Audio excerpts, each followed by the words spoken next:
All right. So we're going to start this with a story because this is not a bad ideas podcast. This is a good ideas podcast. Well, not even a podcast. This is just a random conversation. I was lucky enough to meet Matt Boyle yesterday, who's the founder of Scale Your Sales. He has like really unbelievable ability to just kind of see the way something needs to go. And the longer we talked, the more I felt like we needed to get something on record. So after some arm twisting, I convinced Matt to get on the record with me, make up a fictitious company and put together a strategy on the fly so you guys could see what I saw in the conversation yesterday. So my hope is outside of you making fun of my bad ideas, you'll learn some things from Matt, hear how he works, and hopefully come away with some things you want to try for your own business. How's that sound, Matt? Is that what we're going to try to cover generally? Right, sounds good. I love being thrown in the hot seat like this and having to make stuff up on the fly. So it's often where I do my best work. Give me time to think and time to plan, and I usually overthink it, screw it up. So on things on the fly always work better for everyone. Yeah. Well, I mean, on the fly. So my understanding from the chat yesterday, like sales strategy is your superpower. Like you can look at a business, understand who they're selling to, and understand the exact system they need to run through to get to their ICP. Yeah, look, that's a big part of it. The part where I probably see things clearer than most people is sales today is happening on three different planes. It's happening before someone inquires. It's happening after someone inquires, and you're actually actively managing the sales process. And then it also happens in the white space between them, in what happens when you're not talking to someone after the inquiry. And to be successful today, you've got to have alignment between all three planes. And that's where marketing has a place, sales has a place, but at the moment there's this massive chasm between the two that's costing everyone money. And, bringing those two together and kind of working on it on all three levels is really what's required to get that sustainable and scalable growth. Yeah, awesome. All right, so let's do it for a company that we make up on the fly. You're mentioning a second ago that you almost started an accounting firm, right? Yeah, we came dangerously close. I'm the furthest thing from an accountant that you could possibly be. And if you look at my my books, you'll know exactly. You'll believe me pretty quickly. But I have a really good friend of mine who's an accountant and a financial planner, and we got talking about this disruptive model to the accounting industry that we actually had the name Accounting Anarchy registered. Short version of the story is I launched the sales for it, and 3 weeks in, he was overwhelmed with clients and said, I can't handle this work. And basically, because it was supposed to be a side hustle for him, he's got another business. And he goes, we can't do it. So it kind of withered on the vine, because obviously I can't do accounting without having an accountant on board. So that was that was the journey there. Yeah, but 3 weeks, that's awesome. I think that's what people want to see. Yeah, look, so it all comes down. So that's the vision here. Well, let's build a plan. I mean, you've already done it. Let's build a plan for an accounting firm. Let's invent an accounting firm. I think professional services is kind of like a hot market, one of the few hot markets, at least here in the States right now. There's a lot of competition. There's a lot of people who promise the world but can't necessarily deliver. And you've already had success there. So how do we build this company? What do we need to know about them for you to start working the magic? Well, we need to probably know a couple of things. The first thing we need to know is really what is success look like for them. Because, success for one company could be, right, we need to get $1 million worth of annual recurring revenue. The other one could be 10. Other ones, it could be, $100,000. So the first thing is we've got to set a target of where we're aiming for. Yeah. The second thing, once we kind of, sorry? I mean, I'm just shooting from the hip because we're riffing. What do you think, like a $3 million company? So assume that somebody's already done the solopreneur thing. They're bringing on staff. They're trying to get some recurring revenue, some more enterprise level clients. They want to go for $3 million. Yeah. Okay. So if we $700,000-800,000 or something. Yeah. So if we're looking to go to 3 million, let's just say we're looking to add 3 million worth of revenue through it. The first thing that I'd really kind of want to drill down in is, right, what makes them special? What makes them unique? And how can we put that into a product?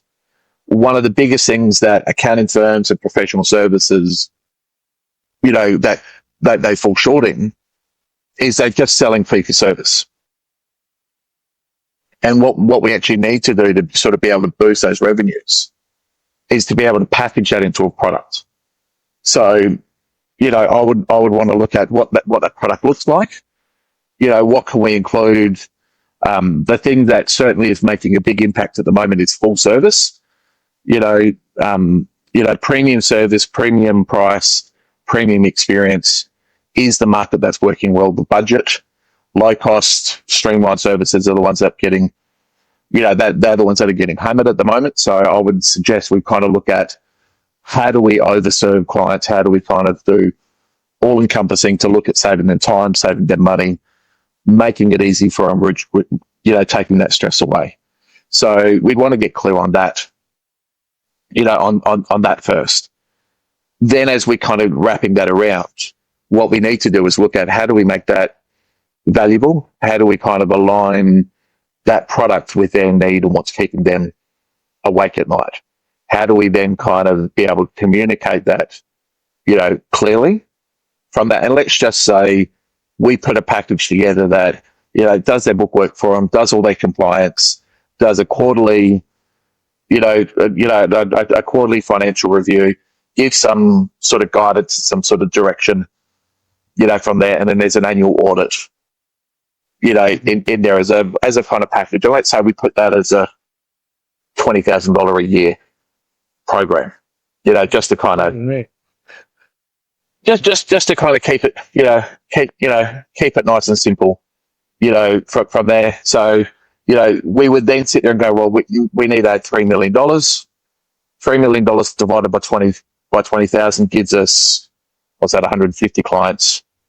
Mm-hmm. So, to get that. So now we've moved from the revenue target to creating a product that we could kind of budget out, we can scope out, we can price out, we know what the margins are.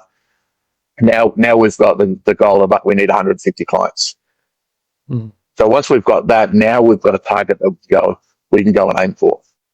Mm-hmm. So the next thing that I would start doing is going, right, what do those 150 clients look like?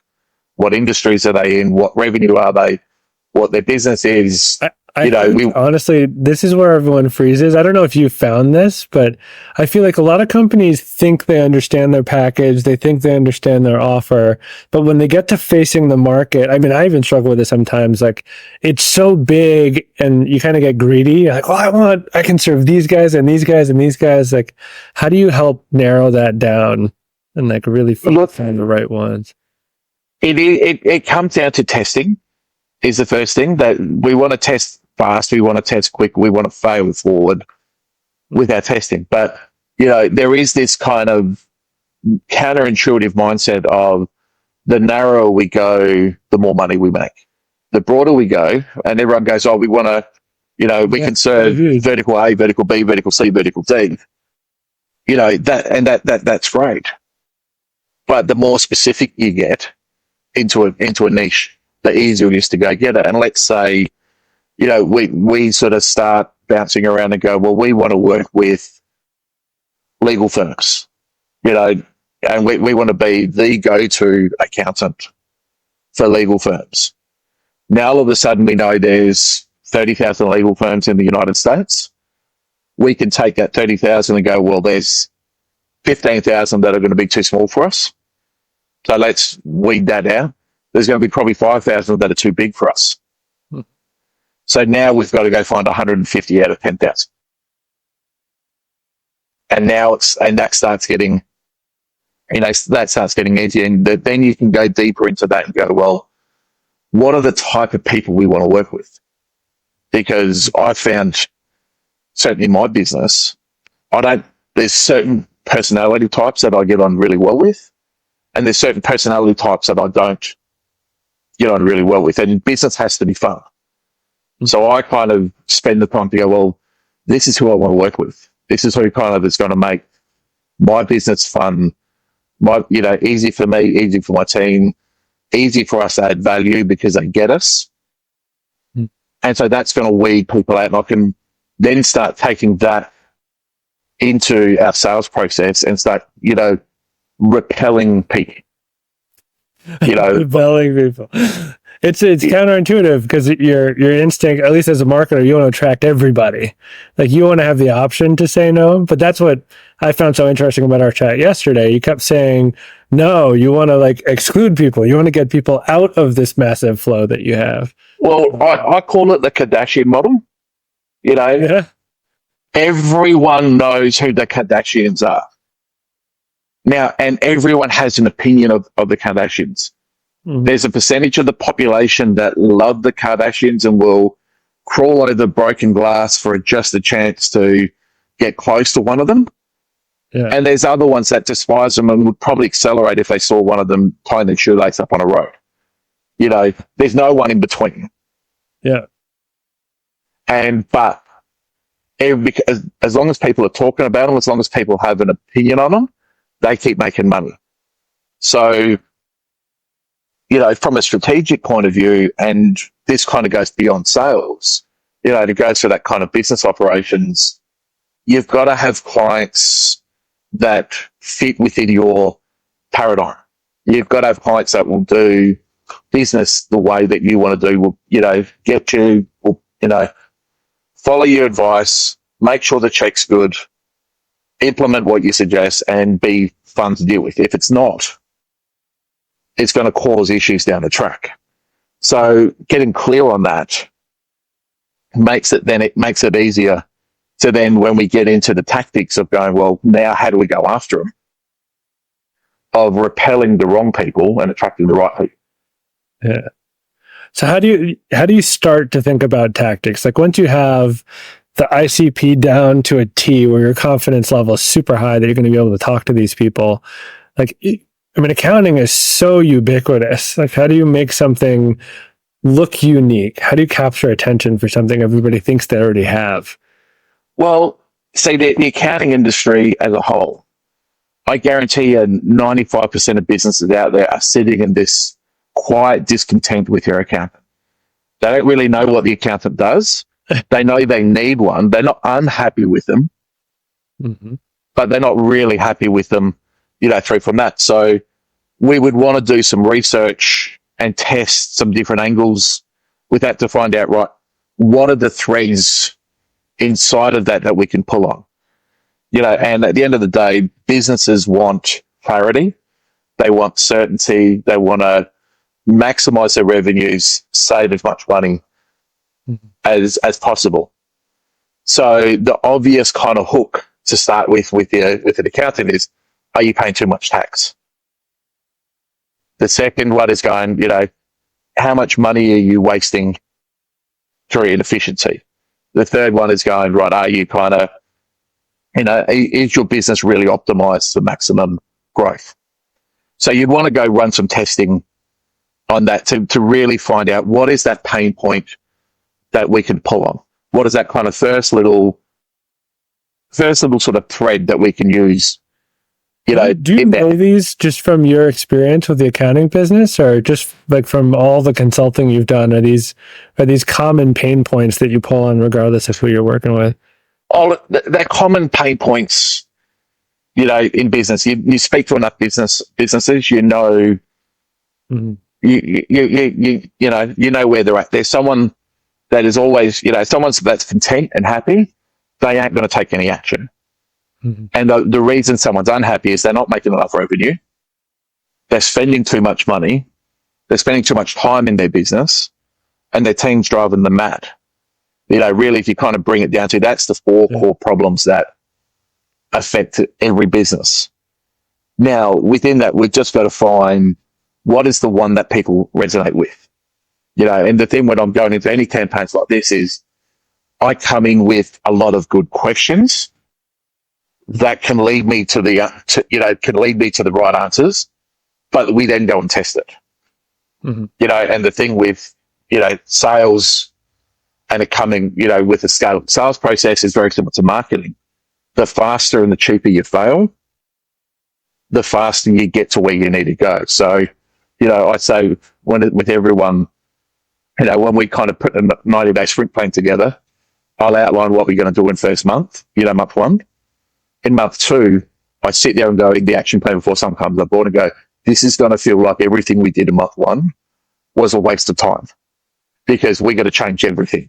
And that's just, there's no way of avoiding. Yeah. No way of avoiding it. You've got to test it. You can use the data. So the tactics for getting in front of people is simple. These days in the B2B world, right now, the most effective tactics is a combination of cold email plus LinkedIn outreach plus some form of content and video and story through there. That's the tactics. Now, there's a big difference between a proven formula and an integrated process. So there's a big difference between knowing this is the tactics and having it working for you. And there's so much time goes into, strategy. One of my favorite quotes is Sun Tzu, and wrote it 4,000 years ago, as tactics without strategy is the noise before the defeat. So you can get into the tactics and do cold email and LinkedIn and video and content and blah, blah, blah, blah, blah, and fail more times than you succeed because you don't understand what's the strategy behind it. The world we live in now, AI has leveled the playing field massively. Like you can go to ChatGPT and go say, who was the 10 best copywriters on the planet? And that will give you a name and said using these, using copywriter A, like Dan Kennedy we spoke about yesterday. Using Dan Kennedy's writing style, please write a cold email template that says 1, 2, 3. And you can get something that sounds like Dan Kennedy, through that. So, I spent $300,000 learning how to write copy. AI has just kind of, leveled that playing field. But you're right. A lot of people know how to use ChatGPT, but they don't understand how all the pieces fit together. And I think exactly. Yeah. That's the thing of connecting all the dots. So one leads to the other, from that. So getting clear on that story is so vital, because then we can kind of look at the buyer's journey and go, right, in the beginning, a buyer doesn't know who you are, has never heard of you, hasn't woken up in the morning going, oh, geez, I want to find a new accountant. And when they have, they're not the prospects you want, because they now ring 10 other accountants and they're price shopping. You want to find someone that's not at that stage, but has got a little irk inside them. Yeah. So we need to figure out, right, how do we get their attention? What's the thing that's going to get them to read something? How do we kind of then start to move them through the decisions of going, yes, I have a problem. Yes, there's an opportunity.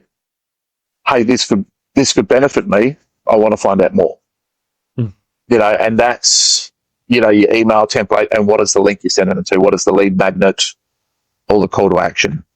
I typically lean towards some form of engagement rather than a PDF and a lead magnet. So it's like, how do we get them to fill out a questionnaire or a checklist, or how do we do something that drives some engagement where they have to make decisions? How can you take a video like this, cut it up into 3 videos and go, choose what's more important for you? Yeah. And break it up into option A, option B, option C, so you can get more data.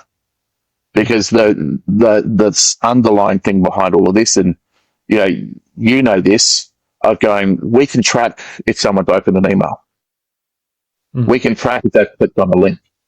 So if we can kind of start to think through this buyer's journey and go, well, the first email is rarely going to get a response, through there. So when you start developing the strategy, is going, well, what's important then? Is someone open and reading the email, phase 1, opening the email, reading the email, clicking on the link, phase 2, opening the email, clicking on the link, either responding to the email or completing the tool in the link and giving you more details. Step 3. Now you've got 3 different kind of workflows to go and do. You've got a cooling lead where you just want to keep sending them another email and keep driving engagement. You've got a warm lead, which has gone, hey, they've taken some action. We want to be a little bit more hands-on, a little bit more proactive with that. And then we've now got, someone that's taken a lot of action, shown a lot of intent.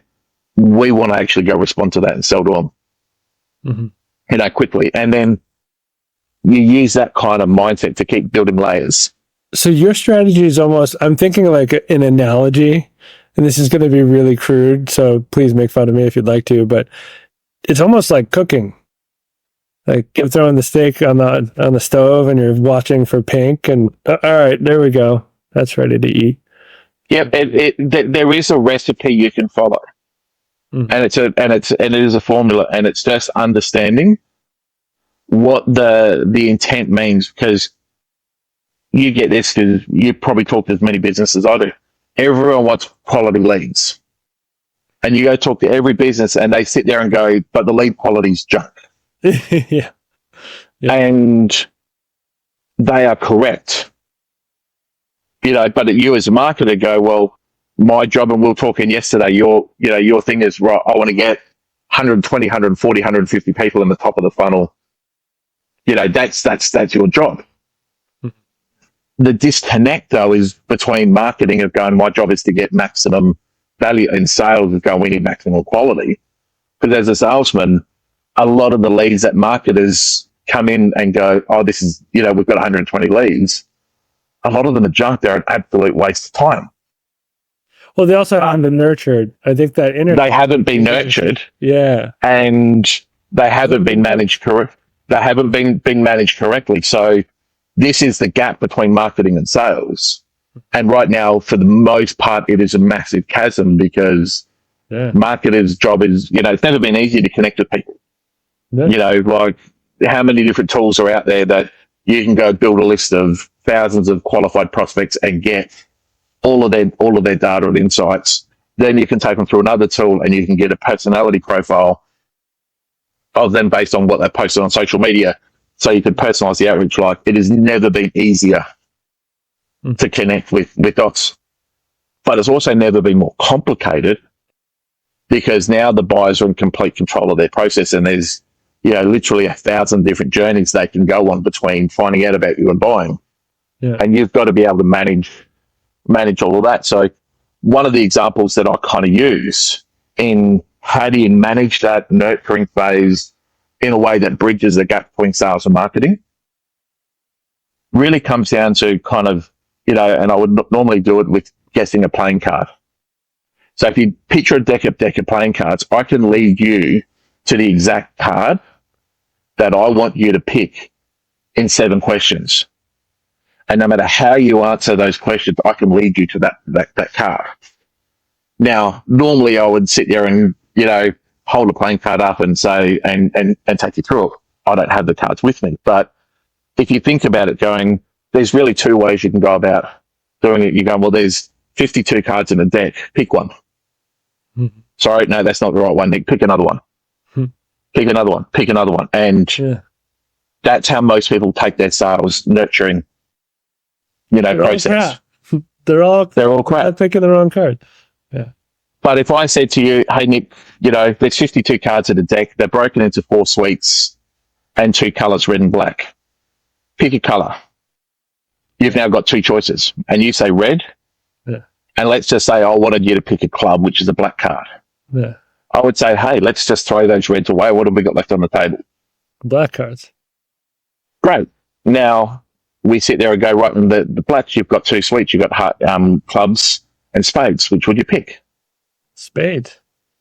Great. And now, and so 2 questions, I've taken 52 cards down to 13. Yeah.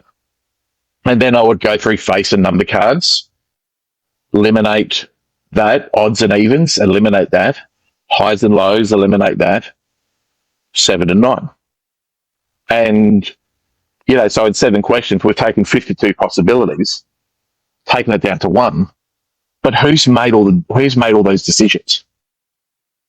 Well, the buyer feels like they have, right? That's exactly right. Yeah.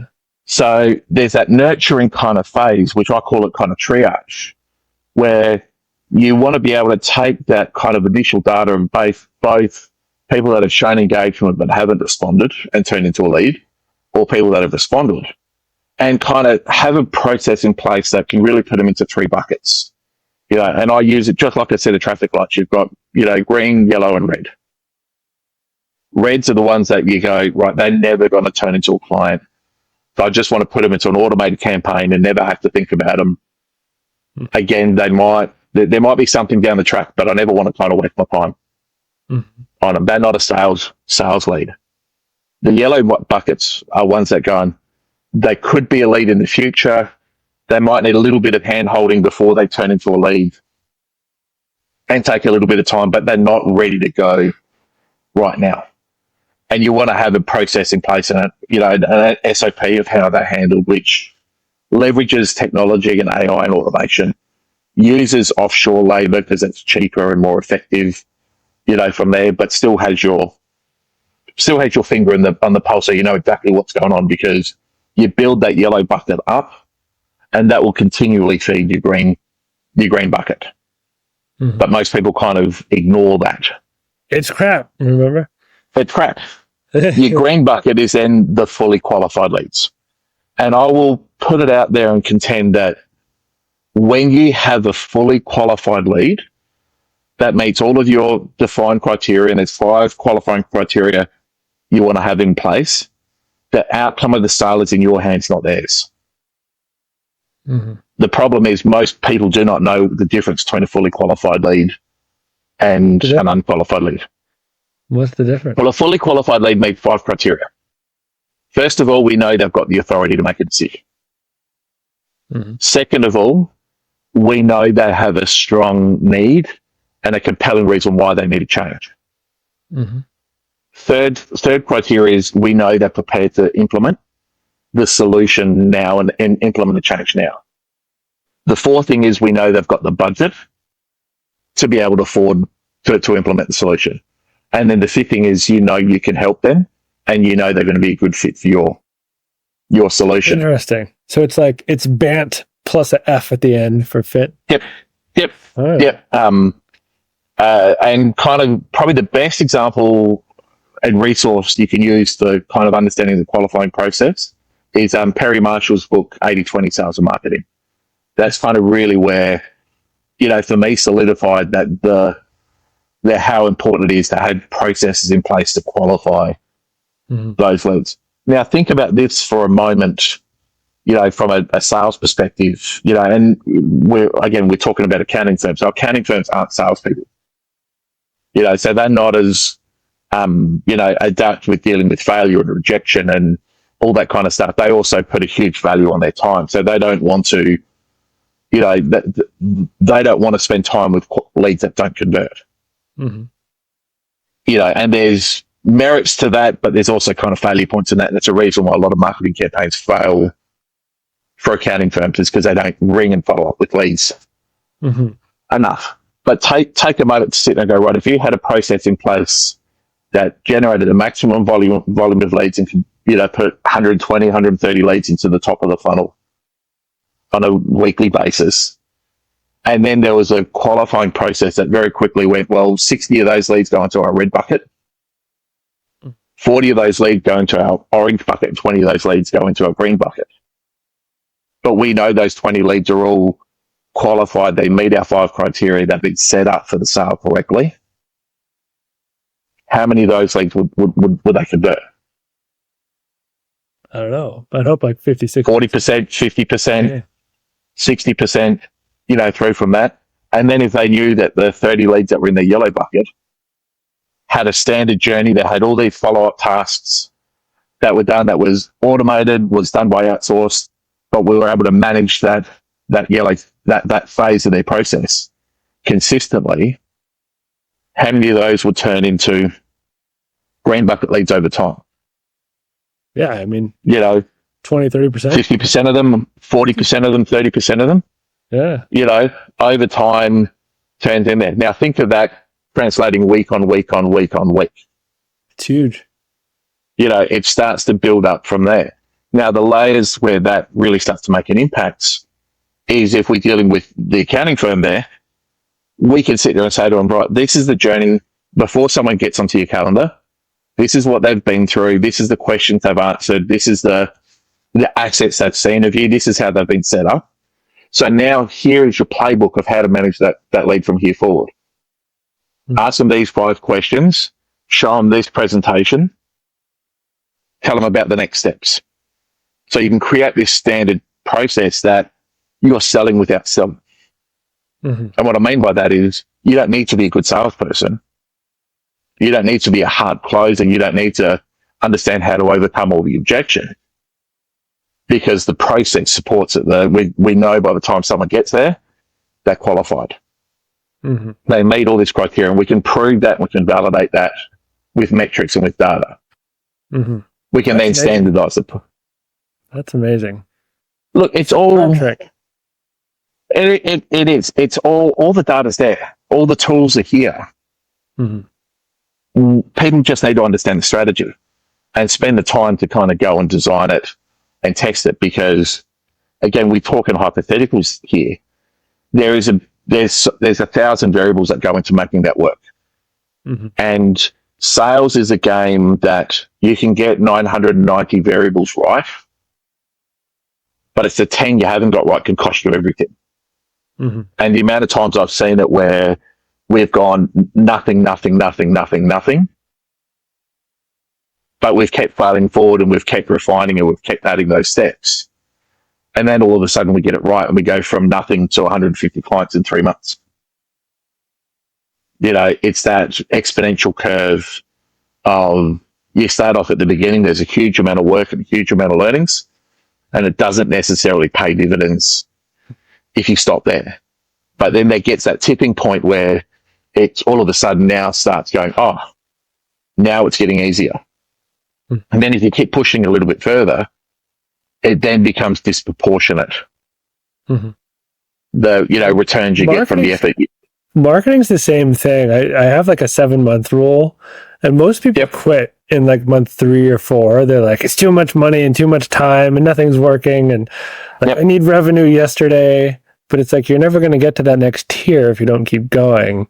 And then we had totally unrelated to sales, a startup we were working on. We spent like $2 million over a 6-month period trying to figure this thing out. And like, we were doing worse at the end of month 6 than we were in month 1, literally worse. And we were like, this is terrible. We need to like have board meetings and revise goals down. And we beat our original annual goal in the subsequent 3 months. Like exactly the story you just told. Look, Chet Holmes was a big inspiration, for me, for his philosophy towards sales. His book, The Ultimate Sales Machine, was amazing. And if you can find any of his trainings, it's just incredible. He was taken way too soon. But he used to work for Charlie Munger, which was Warren Buffett's business partner. And there's a story that he used to say all the time, that he would develop what he calls his Hot 100 prospect campaign. And basically, this is in the days of direct mail, before email and all this kind of stuff. And he would just put a little gift and the direct mail into these 100 people every month. And 6 months in, everyone's laughing that he hasn't, the sales are, down in the toilet, haven't done it. Like, I just had faith. And then by the end of the year, they doubled their revenue. They then doubled it the next year and doubled it again the year after. And it was just that consistency of doing it.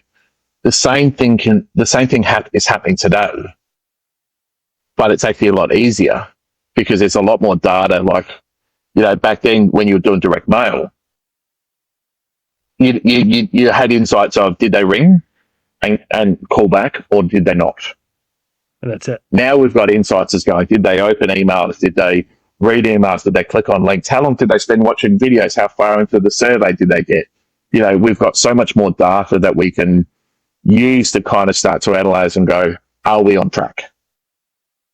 And we can also go test 5-6 different campaigns at the same time for very little dollars and get those insights so much faster.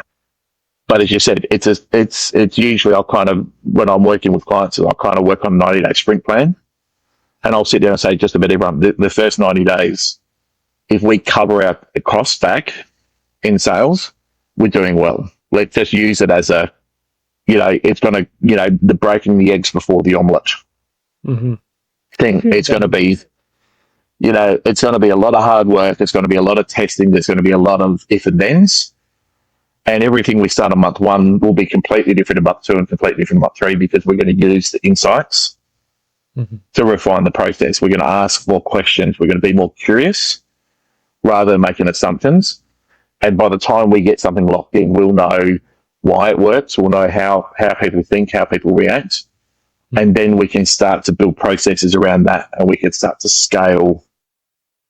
We can start to scale that, which is exactly the same. It's marketing, but it's taken from a, sales dictating marketing, not marketing dictating sales. And it's working from, we want a converted sale, and more importantly, we want a profitable sale and a good client engagement. Start there and then working backwards. So I can go to a marketing company like you and go, okay, I need 120 leads a week that meet this criteria, that are already aware of these key messages. How do we go and do it? Now, because I've spoken to a lot of marketers, I've spoken to you going, how much easier is your job then when you had that criteria? Hugely. You tell me what's gotten good before I acquire it for you. It's amazing. And then, so that saves hundreds of thousands of dollars, on marketing costs, because we know what we want. Again, I've quoted Sun Tzu a couple of times, but I love Sun Tzu's Art of War. But one of the things that, Sun Tzu says is, if you know yourself and your enemy, you'll be victorious in 100% of battles. If you know yourself but not the enemy, you'll be victorious in 50% of battles. If you know neither yourself nor your enemy, you're going to be defeated in 100% of battles. Take that into the business world. If you know who you are, who you want to work with, what products you want to offer, what services, and you've got absolute clarity on that, that's half the battle. If you then know, right, what are the criteria, who are the exact people that can get the maximum value out of that, you're going to be successful in 100% of battles. Taking that through then every layer of the organization. It just focuses activities, it focuses results, it gives everyone a clear yardstick to operate under, because you can make decisions very quickly then. Is this taking us towards our goal or further away from it? And where I think so many people struggle when it comes to the strategy and when it comes to putting all that together is those two sort of paradigms. They either know who their customer is, but don't really know who they are and what they offer, or they know what they offer, but they don't really know who's going to get the maximum benefit out of. Or in many cases, they know neither. They just go, I'm an accountant, I want to go sell accounting services. To everyone. Yeah. No, so I think this is where you tell them how they can find you, so you can make sure they don't go trying to sell their accounting services to everyone. Is LinkedIn the best? Look, your site, email? The www.howtoscaleyoursales.com is the first place. I've got a free book on there, How to Scale Your Sales, which goes through a lot of what we've kind of spoken about now. Find me on LinkedIn. I'm Matthew, spelled with one T, Boyle. Find us on there, and you'll see us popping around having conversations like this all the time with people. So any ways we can serve you and help give you this clarity, it'll be our pleasure. I mean, that's the value. I feel like there's just so much crap out there in the sales, both in sales and marketing. It's like, you need to do this, or like the one tactic that will change everything. And it's never one. And I think that just misaligns expectations and sets a lot of people up for this. I've said it before. Tactics without strategy is the noise before the defeat. And there's so many people and thousands of people that come out there and go, oh, AI is a great leveler. And how many AI agencies have we seen popping up in the last 6 months? And I guarantee you, all of those AI agencies were LinkedIn marketing experts 6 months ago, were Facebook ad marketing six months before that, were Google Places, whatever. And the reason why they chop from tactic to tactic to tactic to tactic is because that's all they know. They don't understand strategy. And we are in a climate that money's not easy anymore. We haven't seen times like this in nearly 15 years where, this post-COVID hangover, money's tight. People are making decisions cautiously, skeptically. And I say this to, I'm doing it in my business. I'm saying it to all of my clients. Now you're in a season where you need to work twice as hard for half the return. But if you understand where to focus that work, you can actually still get a decent return and also position yourself for when the market changes or when the season changes, because it always does. That's when you can propel forward. And that's where a lot of the clients we're working with, they're growing now, but they really position themselves for when it becomes easy again to really, really, harvest and really sort of bank the returns from there. And that's understanding strategy. Where if you just focus on tactics, you're going to be left behind. So they're going to call you. Make sure that they have, Yoda in the corner, making sure they do it the right way. Absolutely. I'm rarely the guy in the corner. I'm usually the guy in front of the truck dragging the ball. Yeah. Somebody has to do it, right? Absolutely. So this accounting firm that we made that's going after 150 customers in a year, do you think it's possible? You think someone could do it? Yeah, 100%. Because you go 150 clients, I need 450 fully qualified leads and convert 30% of them. So 450 qualified leads, that means I'm going to need 1,200, 1,500, call it, leads in total. So then I'm going to go to a marketing person like you and go, right, what is the lowest cost, fastest, most predictable way that I can go get 1,200 legal firms that are between $2 million and $10 million in turnover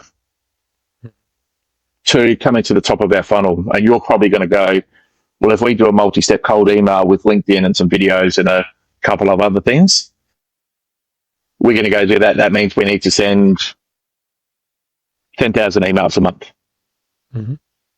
So now all of a sudden 10,000 emails a month equals, if that equals 120 leads a month coming in, I know that if everyone manages that process and does what they're supposed to do, turning that into 15 clients a month or 18 clients a month to turn into 150 clients in a year becomes easy. Obviously, the caveat to that is going, you've got to be able to manage the operation side. That's,